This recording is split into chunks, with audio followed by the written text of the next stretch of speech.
बीडमध्ये मंत्री पंकजा मुंडेंना धक्का बसलाय आणि भाजपच्या राजाभाऊ मुंडे, बाबरी मुंडेंनी अजित पवारांच्या राष्ट्रवादीमध्ये प्रवेश केलेला आहे। यावेळी अजित पवारांनी बीडमधून वाल्मी कराडला इशाराच दिलेला आहे। कुणीही आकाबाका असू दे, सोडणार नाही असा इशारा दादांनी दिलाय। तर मकोकातील आरोपींची जेलमध्ये चक्की पीसिंग अँड पीसिंग होऊ द्या असंही विधान अजितदादांनी बीडमध्ये केलंय। कोण चुकतंय?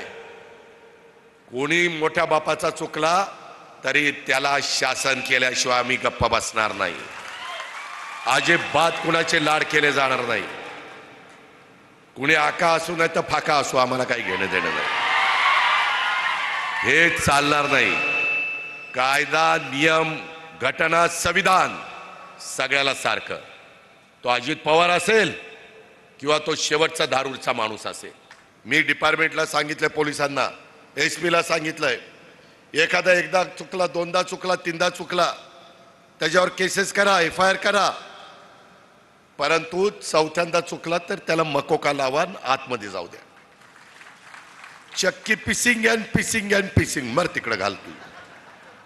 ह्या पद्धतीने होणार।